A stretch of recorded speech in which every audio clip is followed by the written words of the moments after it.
Assalamualaikum warahmatullahi wabarakatuh.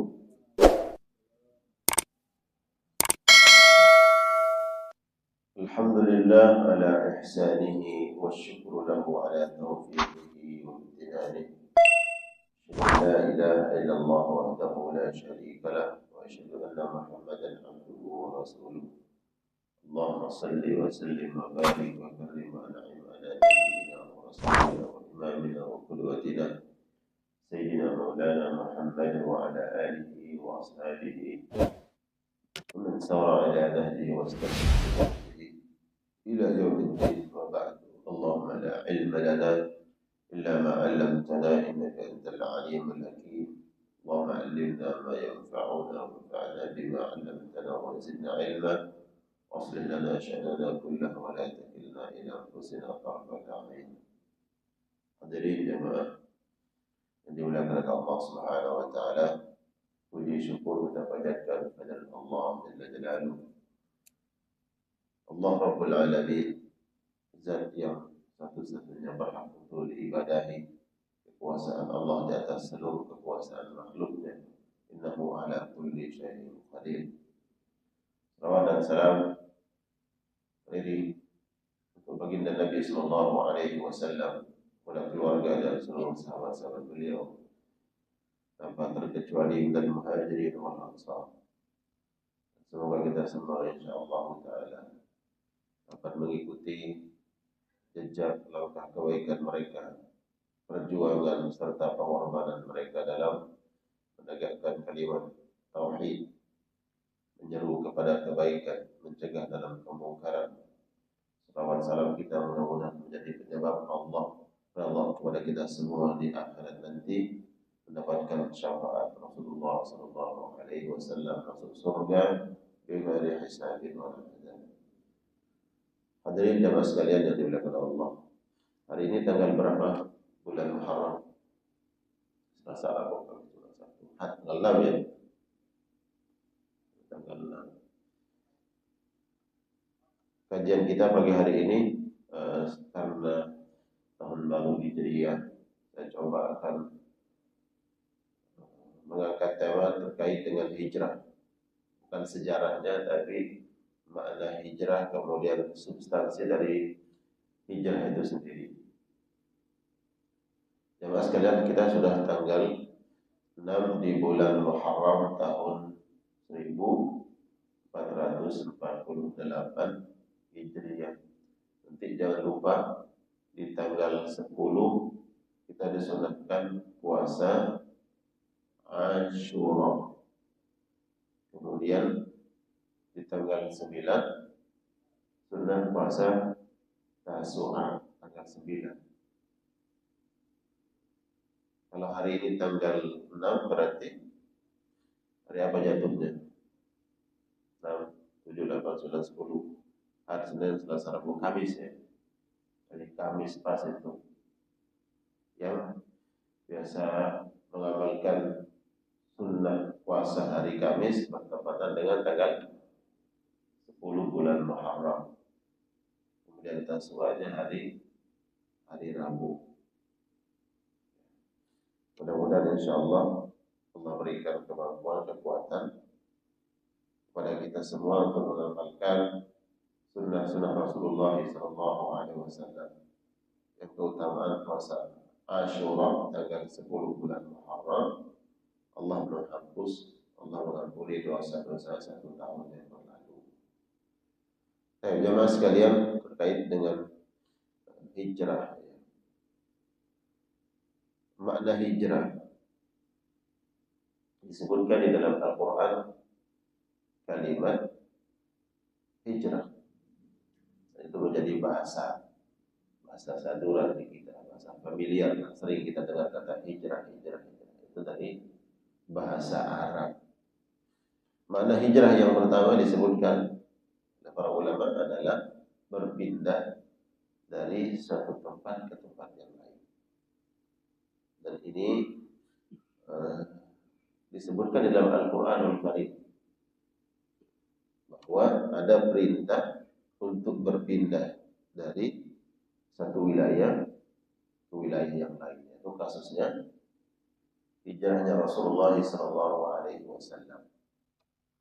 dari Mekah menuju kota Madinah, berjalan selama 8 hari.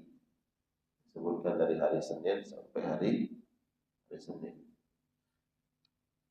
Kalau hari ini kita dari Madinah ke Mekah, ke Madinah pakai bis berapa jam? Paling 6 jam. Berangkat siang. Biasanya saya dengan jamaah itu habis makan siang berangkat. Ya, waktu Isya sudah sampai di Mekah.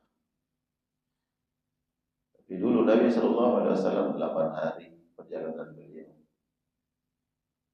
Ditemani oleh siapa? Abu Bakar As-Siddiq radhiyallahu ta'ala anhu. Hijrah bermakna pindah dari suatu tempat ke tempat yang lain. Ini disebutkan dalam Al-Quranul Karim terkait dengan peristiwa hijrahnya Nabi Sallallahu Alaihi Wasallam. Dalam Al-Quran surat Al-Imran ayat 195. Qala Allah Ta'ala, A'udzu billahi minasyaitonir rajim, fastajaba lahum rabbuhum anni la udhi'u amala 'amilin minkum min dzakarin aw untha ba'dukum min ba'd. Falladzina hajaru wa ukhriju min diyarihim wa udhu fi sabili wa qatalu wa qutilu la ukaffiranna anhum sayi'atihim wa la udkhilannahum jannatin tajri min tahtiha al-anhar thawaban min 'indillah wallahu indahu husnul thawab. Pada potongan ayat falladzina hajaru, dan orang-orang yang berhijrah, wa ukhriju, diusir, min diyarihim, dari kampung halaman mereka. Siapa mereka ini? Yang hijrah karena terusir di kampung halamannya, yaitu Rasul sallallahu alaihi wasallam dengan para sahabat. Mereka diusir sampai-sampai Nabi ketika mau keluar kota Makkah, beliau nengok ke belakang dan mengatakan, demi Allah, wahai Makkah, engkau adalah tanah yang paling mulia dan paling aku cintai. Kalaulah bukan karena kaumku mengusirku dari kamu, mengeluarkanku dari Makkah, aku tidak akan pernah meninggalkan kota Makkah. Kemudian terusir, kemudian Allah Subhanahu wa taala yaitu perintahkan dengan hikmahnya menuju kota Madinah. Wa udhu fi sabili, dan mereka disakiti di jalanku, kata Allah. Mereka disakiti. Bayangkan bagaimana bentuk intimidasi, penyiksaan orang-orang musyrikin kafir Quraisy Makkah terhadap Rasul sallallahu alaihi wasallam dan para sahabat. Mereka disakiti di Makkah. Dan sampai kepada kita kisah-kisah bagaimana para sahabat tidak leluasa mau sholat depan Ka'bah, itu enggak leluasa. Nabi pernah mau sholat depan Ka'bah, datang ya orang-orang kafir Quraisy membawa kotoran unta, dilempari kepada Rasulullah sallallahu alaihi wasallam. Wa udhu, mereka disakiti. Abu Bakar As-Siddiq sampai pingsan ketika beliau menjaga Nabi SAW. Kemudian beliau yang digebukin oleh tokoh-tokoh musyrikin kota Makkah, kafir Quraisy. Bahkan yang ikut itu juga Utbah bin Rabi'ah, ayahnya Khalid bin Walid, tokoh-tokoh itu. Umar saat itu belum masuk Islam. Saat itu ketika awal-awal Islam, ketika Abu Bakar beliau disakiti, Umar enggak ngikutin. Barulah di situ beliau mengatakan, hilang muruah, hilang belas kasih sayang orang-orang. Bukankah ini laki-laki yang dulu yang sangat Abu Bakar sekarang. Mulai dari situ Abu Bakar Umar itu berpikir dan masuk Islam. Abu Bakar sampai pingsan dibawa sampai ke rumah, dibawa pulang dalam keadaan tidak sadarkan diri. Kemudian, ya, ketika beliau sadar, kalimat pertama yang beliau ucapkan itu adalah, "Mana Rasulullah? Bagaimana keadaan Muhammad sallallahu alaihi wasallam?" Ayahnya saat itu, ayahnya Abu Bakar, orang tuanya belum masuk Islam. Apa kata ayahnya? Jangan pikirkan Muhammad dulu. Lihat kondisimu bagaimana. Oh, babak belur Abu Bakar. Bayangkan digebukin sampai pingsan. Kayak orang gebukin begal. Digebukin. Tapi ketika beliau sadar, kalimat yang pertama beliau ucapkan adalah, bagaimana keadaan Rasul sallallahu alaihi wasallam. Kata kedua orang tua Abu Bakar, enggak tahu bagaimana keadaannya. Yang penting kamu dulu nih. Selamat. Kata Abu Bakar, enggak, tolong bawa saya. Di mana Rasulullah SAW? Saya ingin tahu keadaannya. Di Papa. Abu Bakar itu sampai di Papa, ya, untuk datang menemui Rasul SAW, ingin tahu keadaannya. Begitu. Makanya Al-Quran menyebutkan wa'udhu, mereka disakiti. Sahabat Abdullah bin Mas'ud dipukul sampai pingsan gara-gara membaca Al-Quran, membaca surat Ar-Rahman. Ar-Rahman, dia baca Quran depan Ka'bah, di tengah orang-orang Quraisy. Rame-rame gebukin Abdullah bin Mas'ud sampai pingsan. Tapi Abdullah bin Mas'ud mengatakan, seandainya saya mati, mungkinlah kematian yang membahagiakan saya. Enggak apa-apa saya mati. Itu bentuk perjuangan.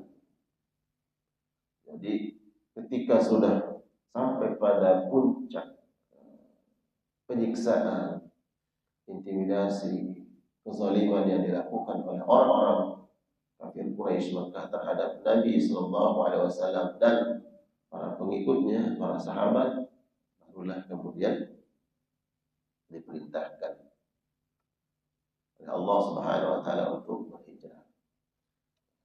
Jadi di dalam ayat ini kata wahajaru itu perintah, itu mereka yang berhijrah dari satu tempat ke tempat yang lain.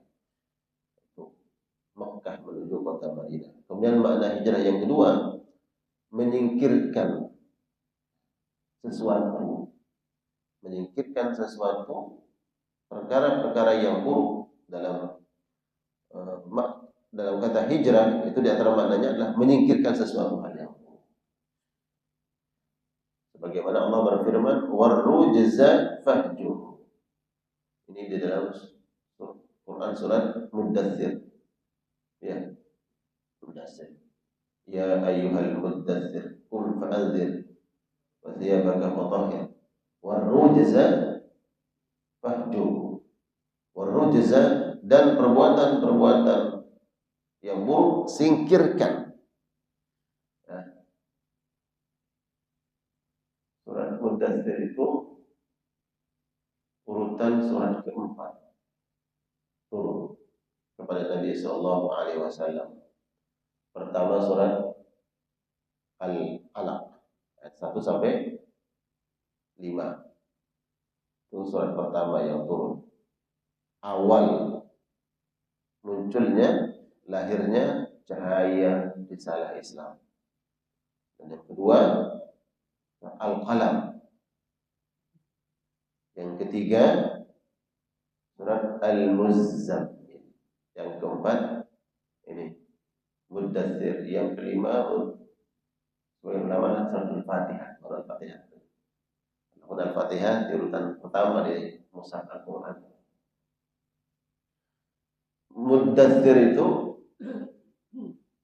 turun setelah surat Al-Muzammil. Muzammil artinya orang yang berselimut. Mudaththir sama, hampir mirip maknanya, berselimut juga. Tapi bedanya muzammil itu orang yang berselimut di tempat tidur. Kalau mudaththir orang yang berkumur berselimut sambil duduk kemudian ya apa namanya deh? Kalau sorbannya atau sarungnya ditutupin kepala sambil gini apa namanya? Hah? Apa bahasa kita? Ya, kalau kedinginan umpamanya lagi Gunung Semeru kedinginan. Tahu deh pokok apa bahasanya ya. Itu mudaththir tuh. Kalau lagi tidur, saking dinginnya berselimut, mending tidur aja. Itu muzammil. Nah, muzammil, surat Al-Muzammil turunkan ketika Nabi SAW beliau ketika beliau tidur, kemudian beliau menutup dirinya dengan burdah beliau karena kok belum turun wahyu dari Allah Subhanahu wa taala. Kemudian Allah turunkan ya ayyuhal muzammil qumil laila illa qalila. Kemudian surat Mudaththir itu orang yang menutup dirinya karena kesedihan. Karena sedih, risau dengan permasalahan yang dihadapi. Kegalauan karena beratnya dakwah. Beratnya dakwah Nabi SAW. Beliau kemudian menutup diri beliau dengan selimut. Maka turun ayat ya ayyuhal mudaththir qum fa'anzir. Qum fa'anzir. Qum fa'anzir, bangun. Ya. Wa thiyabaka fatahhir. Pakaianmu bersihkan. Kemudian warujza fahjur. Semua keburukan kamu singkirkan. Karena Nabi SAW sedang memikirkan bagaimana kondisi orang-orang Mekah, bagaimana akhlak, kemudian kesyirikan merajalela, akhlak yang jauh dari nilai-nilai kebaikan, orang mabuk-mabukan, perjudian, zina. Nah, itu kemudian yang dipikirkan oleh Nabi Sallallahu Alaihi Wasallam. Qum fa'anzir, bangun berikan peringatan. Ini terkait dengan makna hijrah itu menyingkirkan sesuatu sesuai dengan firman Allah Subhanahu Wa Taala dalam Al-Quran surat Al-Mudaththir. Kemudian makna hijrah meninggalkan atau berpaling, sebagaimana ungkapan ayahnya Nabi Ibrahim kepada Nabi Ibrahim alaihissalam. Qala aragibun anta an ahiliyati ya Ibrahim, la illam tantahi la arjumannaka wahjurni maliya. Wahai Ibrahim, apakah kamu benci dengan Tuhan yang saya sembah? La illam tantahi, kalau kamu tidak berhenti menghina Tuhan-Tuhan yang disembah ini, la arjumannaka, saya akan melemparmu dengan batu, wahjurni maliya, dan pergi, tinggalkan saya, jangan menampakkan dirimu, berpalinglah, pergilah. Jadi di antara makna hijrah itu adalah meninggalkan atau berpaling dari sesuatu.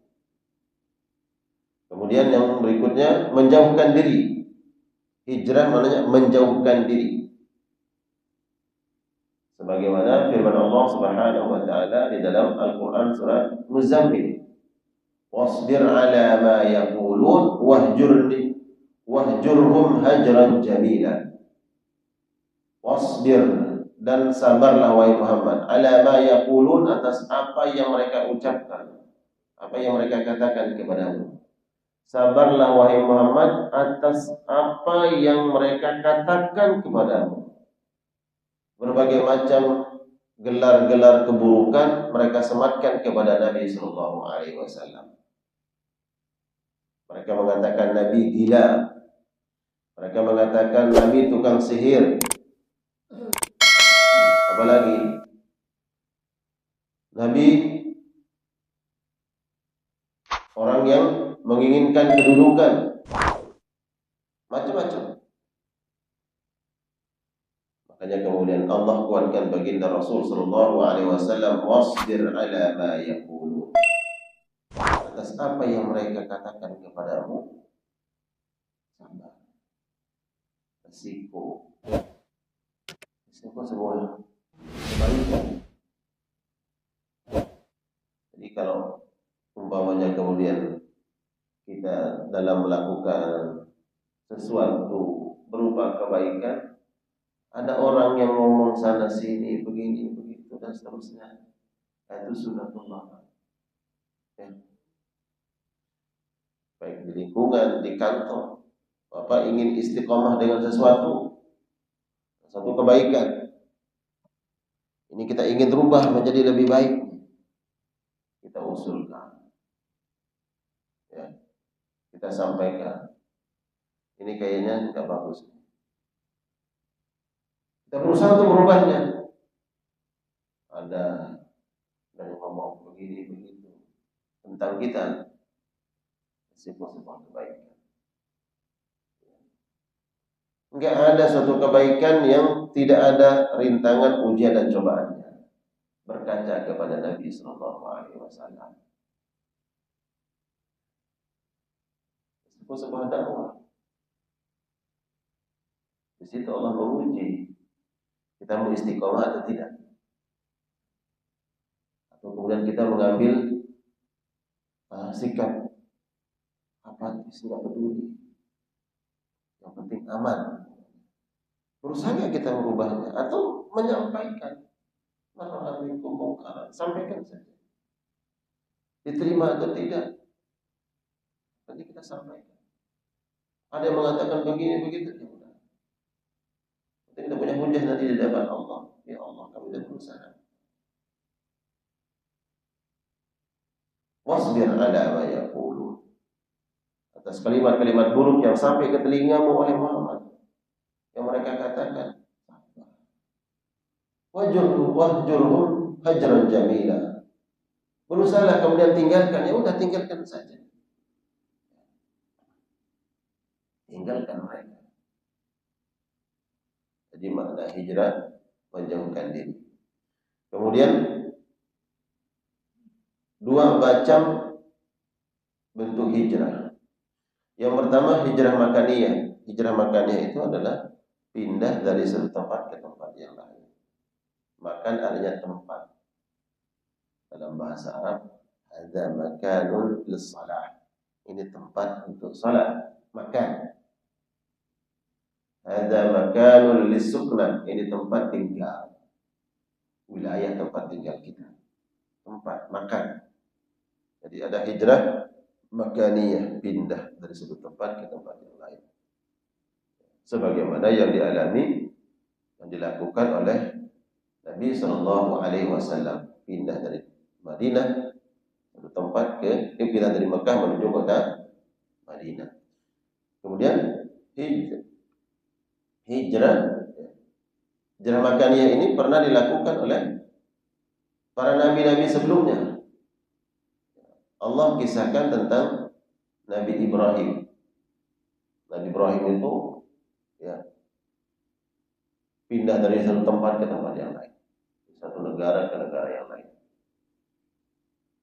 Dulu Nabi Ibrahim tinggal ketika dakwah tentang menghancurkan patung-patung berhala itu di mana? Di Irak.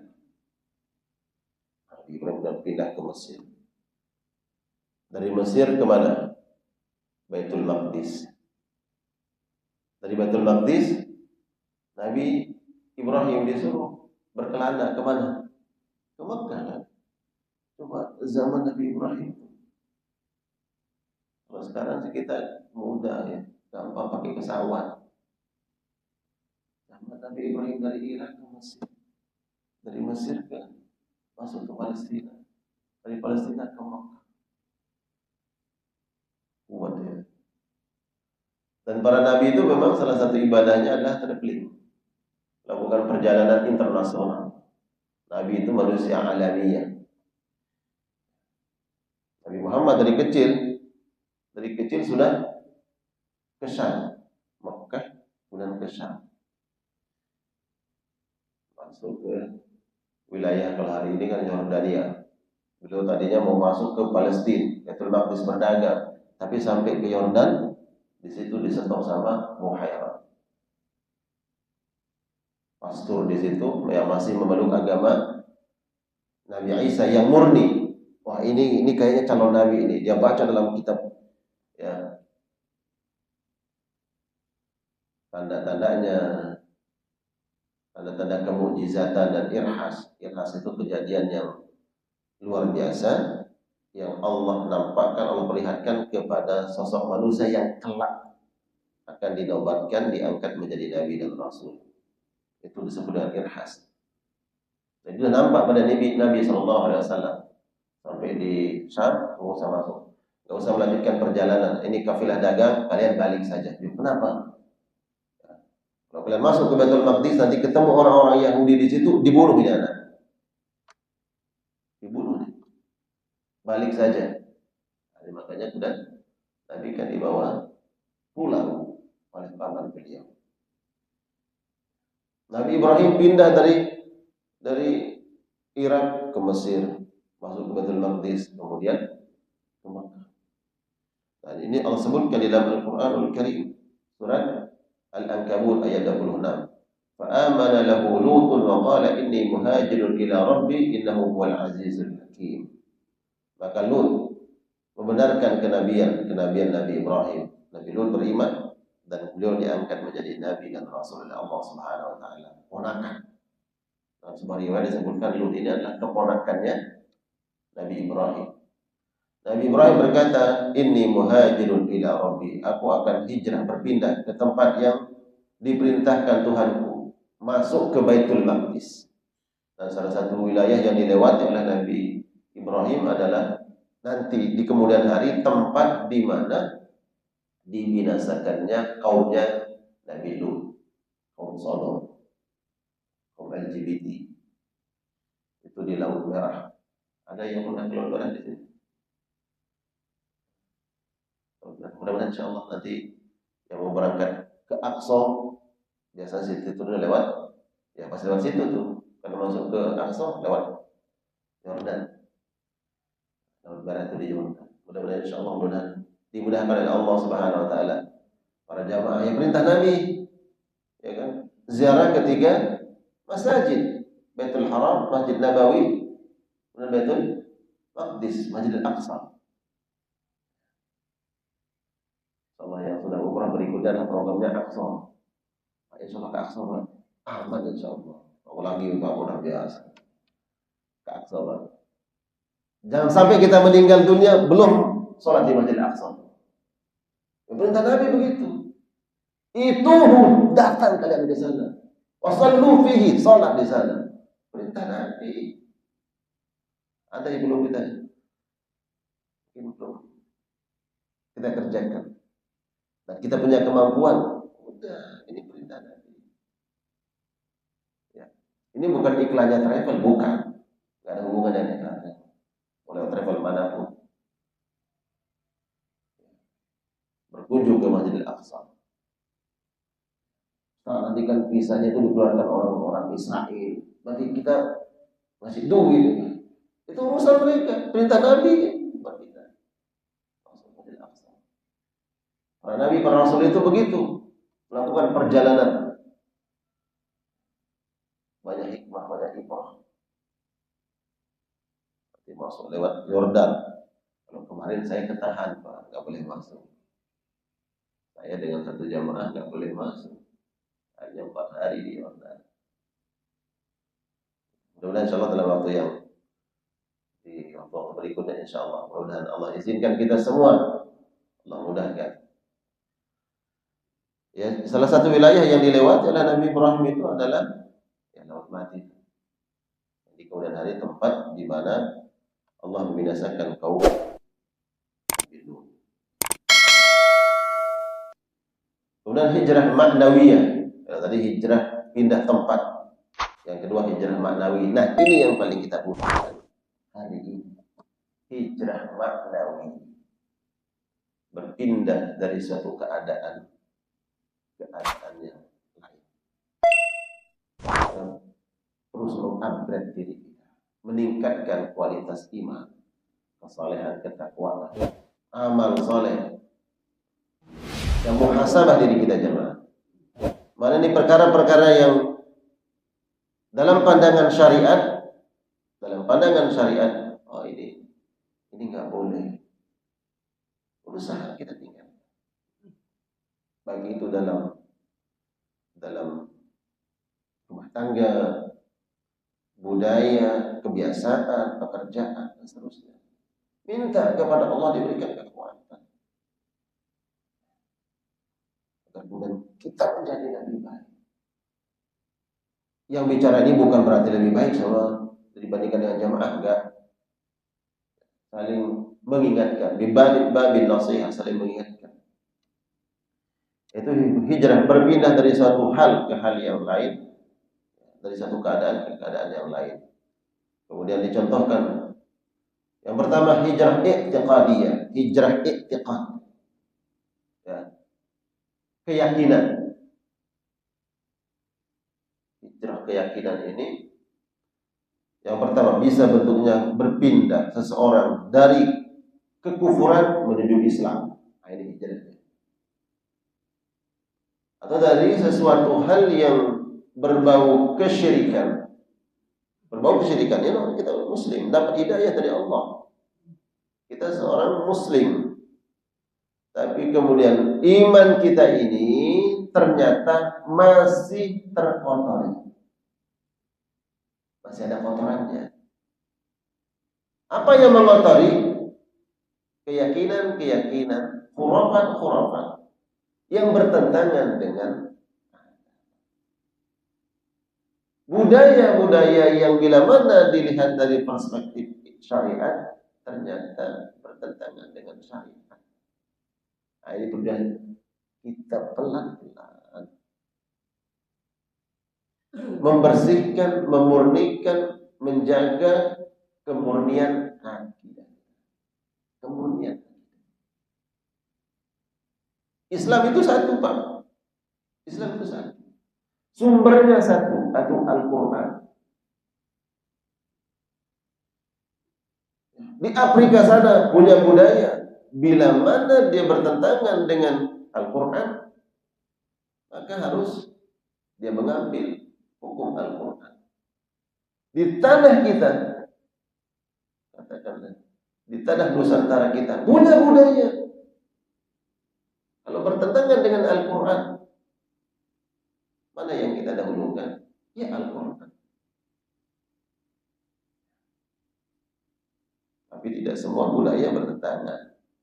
Bila mana ada budaya, sebuah tradisi yang kontra. Nah, yang kontra dengan Al-Quran. Dengan apa yang dibawa oleh Nabi, yang kita ambil mana? Ya Al-Quran. Dan apa yang dibawa oleh Nabi SAW. Mungkin sudah sampai kepada kita. Kita sudah dengar dari ulama ini, kiai ini, ustaz ini sudah menyampaikan semuanya. Budaya ini haram. Ini bertentangan dengan syariat. Enggak ada lagi kita punya hujah. Kita enggak punya alasan lagi berpegang dengan itu. Semua sudah menyampaikan. Nah, ini hijrah i'tiqadiyah. I'tiqad, keyakinan dari kesyirikan menuju tauhid. Agar keimanan kita bersih, suci, murni. Karena itulah yang diterima oleh Allah Subhanahu wa taala. Disebutkan di dalam surat Al-An'am ayat 82, alladzina amanu, mereka-mereka yang beriman, walam yalbisu imanahum bidzulmin, yang mana iman mereka ini tidak mereka kotor, tidak tercampur adukan dengan kezaliman. Makna kezaliman asyirk, tidak terkotori dengan perkara-perkara yang berindikasi kesyirikan. Mungkin kita masih ragu, ini syirik atau tidak? Tanya. Kalau sudah sampai ilmunya ke kita tentang hukumnya dalam syariat, tinggalkan. Tidak ada alasan. Apalagi terkait dengan kesyirikan. Satu-satunya dosa yang tidak diampuni oleh Allah Subhanahu wa taala yaitu dosa syirik, kecuali pelakunya bertaubat. Pelakunya tidak bertaubat dari kesyirikan, dia meninggal dunia, tidak diampuni oleh Allah. Dosa-dosa yang lain diampuni bila mana Allah berkehendak untuk mengampuninya.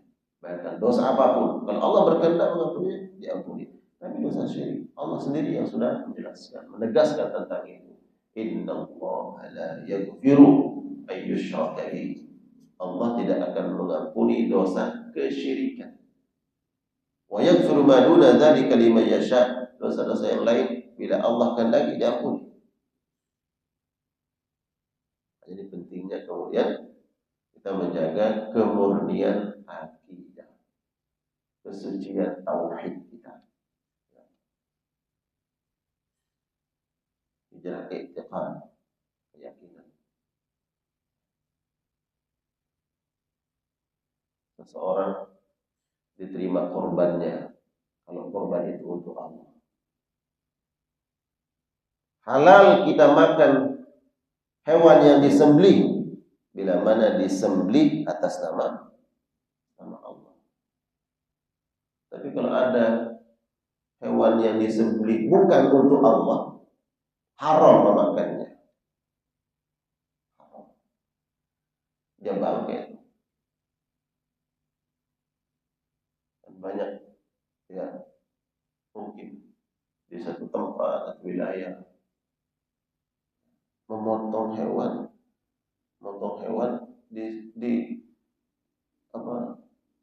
diberikan untuk apa?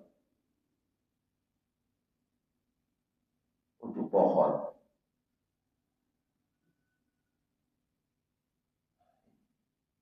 Ini enggak main-main, teman.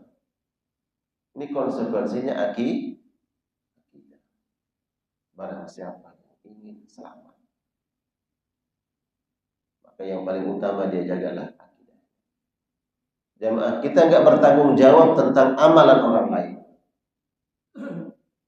Saya tidak akan ditanya di hari nanti tentang catatan amal para jamaah. Yang diminta oleh Allah, ikra kitabak, ini amal soleh, ini amal kalian, ini catatan amalmu, baca. Kalau kita sudah memahami suatu kebenaran, pegang prinsip keasalahan tauhid. Kita berupaya kemudian menyampaikan kebenaran itu. Dan khawatir, wah, ini sesuatu hal yang sudah kita lestarikan dari nenek moyang kita, sudah kita dicemooh, ya udah selesai. Tapi kita tidak bertanggung jawab tentang amal mereka. Kalau kita kemudian khawatir, takut, terus mengikut budaya yang bertentangan dengan syariat, kita akan bertanggung jawab tentang amalan kita. Kita akan bertanggung jawab tentang apa yang kita lakukan.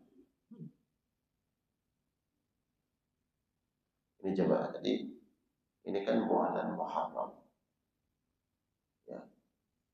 Tentu ada perkara-perkara yang kadang dilakukan di bulan Muharram ini bila mana ditinjau dari perspektif agama Islam, syariat Islam bertentangan.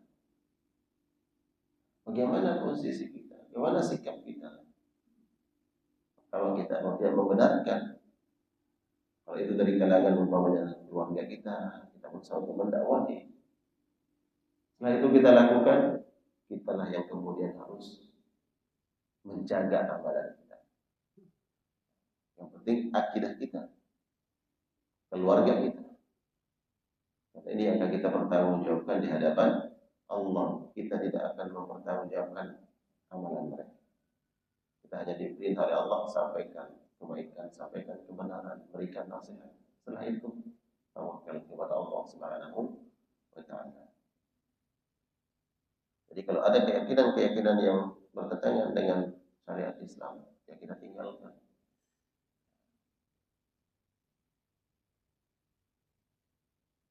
Kemudian hijrah sulukiyah. Suluk itu artinya perilaku.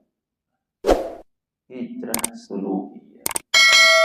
Mulai kita memiliki semangat untuk menjadi lebih baik. Dan di antara nasihat kemarin ada hajatan di sini. Saya sampaikan nasihatnya Imam Al-Ghazali. Imam Ghazali menasihati jamaah. Nah, ini sekarang saya sampaikan nasihat Imam Ghazali kepada para jamaah. Sebagaimana Imam Ghazali menyampaikan nasihatnya kepada jamaahnya.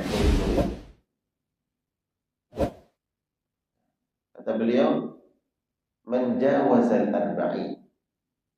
Barang siapa yang diberikan umur oleh Allah menginjak usia kepala 4 ke atas. Sudah melewati 40 tahun. Kita ini sudah lewat 40 tahun ya. Masih ada yang 35? Pak Sajad 45 ya? 45. Barang siapa yang sudah diberikan umur usia oleh Allah di atas 40 tahun, walam yaghli khairuhu syarrahu, kebaikannya tidak mengalahkan keburukannya. Artinya kebaikannya itu tidak lebih banyak daripada keburukannya. Dia masih bergelut dengan keburukan. Dia belum mau hijrah, belum meninggalkan keburukan itu. Padahal umurnya sudah 40 ke atas. 145, 50. Falyatajahhaz ila nar. Kata Imam Ghazali, siap-siap. Itu indikasi orang ini mampir ke neraka itu.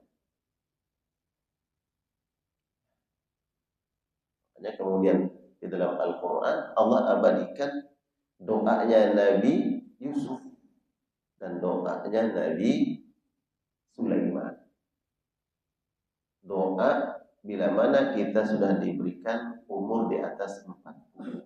Hafalkan doa itu. Kata para ulama, doa ini harus dibaca oleh orang yang sudah usianya di atas 40. Lazim baca doa. Rabbi auzi'ni an ashkura ni'mataka allati an'amta 'alayya wa 'ala walidayya wa an a'mala salihan tarda wa aslih li fi dzurriyyati inni tubtu ilaika wa inni minal muslimin.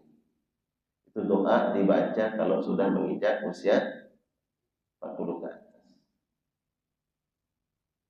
Kalau belum hafal berarti masih 35 umurnya. Ya usia 40 ke atas hafal 5. Terus saja googling nanti doa yang kita baca ketika menginjak usia 40 ke atas. Ketemu nanti. Hah? Udah 40, pokoknya 40 ke atas ya. Jangan doanya, ya Allah udah 50 minta jodoh lagi ya. Coba saya sebentar ya. Cekin.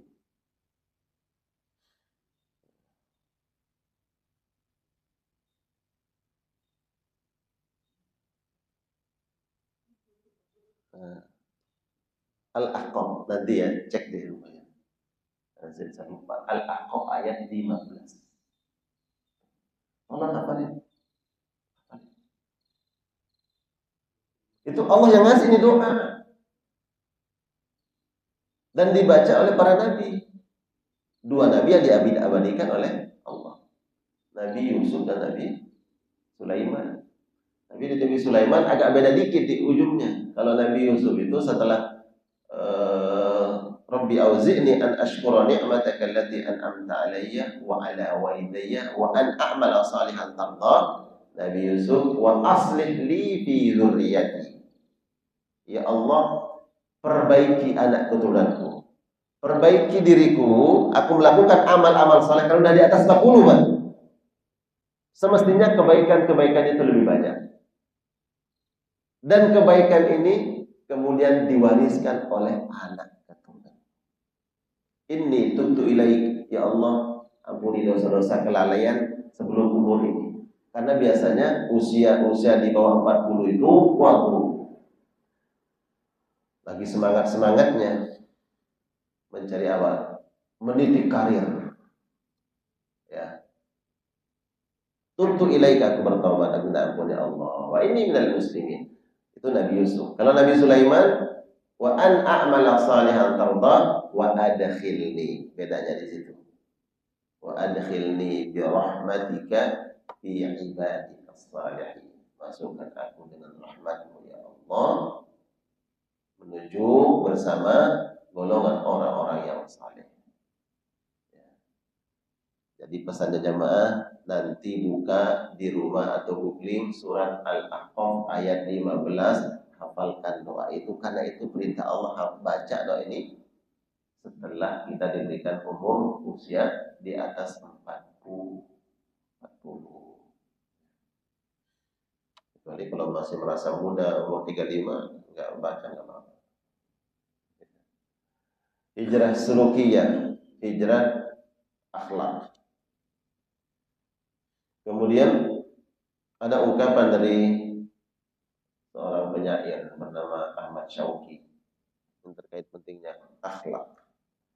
Manusia itu dinilai dari perilakunya, ucapan, perbuatannya, integritas, kejujurannya. Itu yang dilihat. Kata Imam Syauqi, ya Ahmad Syauqi, innamal umamu al-akhlaqu ma baqiyat. Fa inhum dhahabat akhlaquhum dhahabu. Suatu kaum akan tetap eksis, akan tetap ada bila mana kaum ini berada pada akhlak yang mulia, akhlak yang terpuji. Kalau akhlaknya sudah hilang, maka hilang itu kaum. Nah, kata hilang ini bisa maknanya Allah akan binasakan, atau kaum ini sudah tidak dipandang, tidak dihargai, tidak nilai. Bila mana akhlak mereka sudah tidak ada. Seseorang bila memiliki akhlak yang baik, maka dia akan dijaga oleh Allah Subhanahu wa taala. Itu yang dinilai, yang dilihat oleh orang lain. Tapi kalau akhlaknya hilang, keberadaannya seperti tidak ada. Orang yang tidak jujur jadi bisa pegang ucapannya. Orang yang tidak amanah tidak akan pernah diberikan amanah. Karena akhlaknya. Kemudian ya di antara makna hijrah ini jamaahnya, hijrah sulukiyah. Maka kita yang mendiagnosa dari kita. Saya ini mendiagnosa dari saya. Apa yang kurang? Kita perbaiki. Jamaah, apa yang kurang pada diri kita? Tidak usah kita tunjuk orang lain. Tunjuk diri kita, diarahkan tunjuk kita. Perbaiki ini. Tunjuk pada keluarga kita, perbaiki ini. Itulah jalan keselamatan. Ingat, jalan keselamatan. Enggak lama kita di sini, enggak lama di dunia. Kalau bukan sekarang kita berusaha untuk menjadi lebih baik, tidak mau berubah, kapan? Kematian itu lebih cepat dari apa yang kita rencanakan. Entar saja deh, belum sampai kepada entar itu mati. Tahun depan, ternyata nggak nyampe tahun depan. Bulan depan innalillahi. Nggak harus dengan sakit. Ada orang segar bukan meninggal dunia. Kematian itu satu, tapi penyebab kematian itu banyak. Momentum tahun baru Islam. Jadi memang kewajiban kita ini semua saling mengingatkan. Saya pun membuatkan tema ini biasanya kan bahwa kitab hadis, ya kitab tafsir, kitab fikih. Nah, ini temanya ini tentang hijrah. Dan ada doa agar Allah Subhanahu wa taala memperbaiki hal-hal yang buruk pada diri kita. Allah mahdini li ahsanil akhlaq. la yahdi li ahsaniha illa anta. Kalau kita nggak hafal teks Arabnya, doa pakai bahasa Indonesia boleh. Ya Allah, bimbing hamba-Mu untuk menjadi lebih baik. Tidak ada zat yang mampu membimbing kami kecuali Allah. Banyak doa agar Allah Subhanahu wa taala membimbing kita dalam kebaikan. Baik, masih ada beberapa poin tapi kita cukupkan dengan ini karena sudah waktunya. Ada yang ingin diperjelas, ingin ditanyakan, ingin didiskusikan, silakan.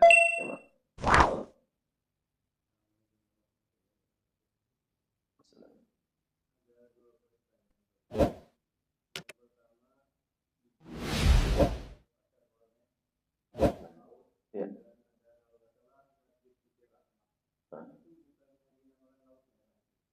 Ya.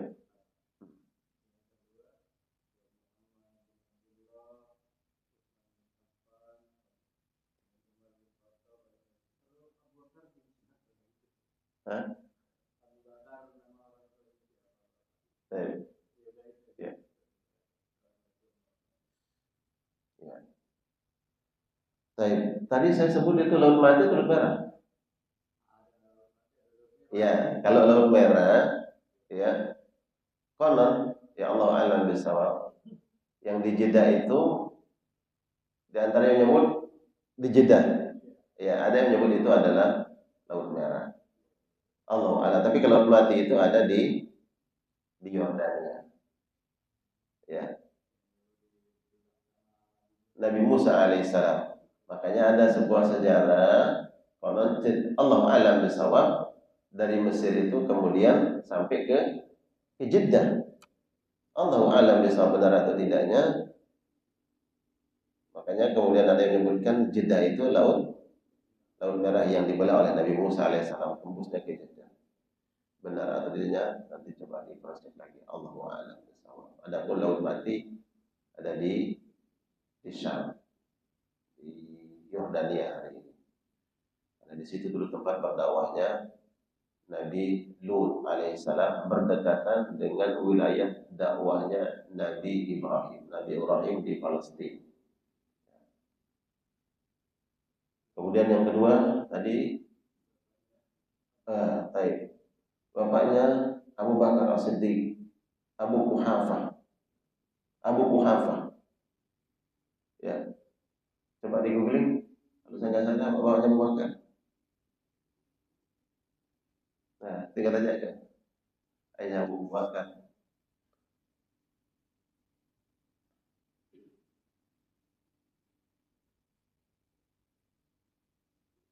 Langsung kita googling. Kalau nggak salah. Adalah Utsman bin Amr yang dikenal dengan julukan kunyah Abu Quhafah. Ya, kunyahnya Abu Quhafah. Bapaknya Abu kan bapak. Ya, Abu Quhafah. Jadi ada yang pakai kunyah Pak. Biasanya kunyah itu nama anak yang paling besar. Kita punya anak laki-laki umpamanya namanya Khalid. Berarti ayahnya Abu Khalid. Ayahnya Abu Bakar bernama Abu Quhafah. Kenapa pakai abu-abu begitu? Sunnah. Nah, ini sebuah tradisi yang kemudian tidak dihapus oleh Islam. Tidak dihapus oleh Islam. Sebelum Islam datang, kunyah ini sudah ada. Abu Bakar, ayahnya bernama, kunyahnya Abu Quhafah. Setelah Islam datang, Nabi Shallallahu Alaihi Wasallam menegaskan sunnah, bagian dari sunnah Nabi Shallallahu Alaihi Wasallam menggunakan kunyah, mengkunyahkan, menyebut ayah itu dengan nama anak yang paling besar, laki-laki. Karena ini terkait dengan nasab. Ud'uhum li'abaihim. Anak itu dinisbatkan kepada bapaknya. Makanya dulu ketika Zaid anak angkat Nabi SAW di Madinah, Zaid itu sudah terkenal menjadi Ibnu Muhammad, anaknya Nabi Muhammad. Zaid siapa? Anaknya Nabi. Padahal bukan anak secara biologis. Maka kemudian turun ayat ud'uhum li abaihim. Zaid itu bukan anaknya Nabi Muhammad. Sambungkan nasabnya kepada ayahnya. Nanti kalau anaknya ini bapaknya, ini adalah anaknya bapak ini benar bukan anak secara biologis, tahunya di kemudian hari ternyata dia minta warisan. Pengen dapat warisan bukan, padahal bukan ayah secara biologis, bukan secara syar'i. Secara syar'i itu bahwa dia lahir melalui ikatan akad yang sah. Ada orang yang melahirkan, ya punya anak secara biologis tapi tidak dalam ikatan yang sah, maka nggak boleh tuh disebabkan dikuliahkan kepada bapaknya yang sah. Ada anak yang lahir di luar nikah, nah, itu nggak boleh. Ya, dan gitu ya, Abu Kuhafa. Salam.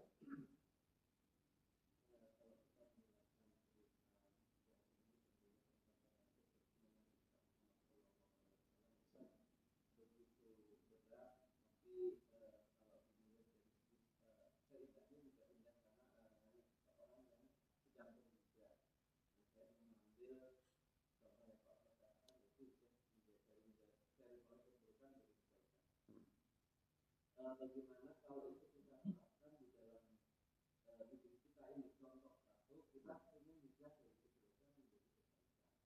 Tapi seringkali kita juga contoh di alam nyata ini kan masih ada perubahan-perubahan di pemerintahan kita.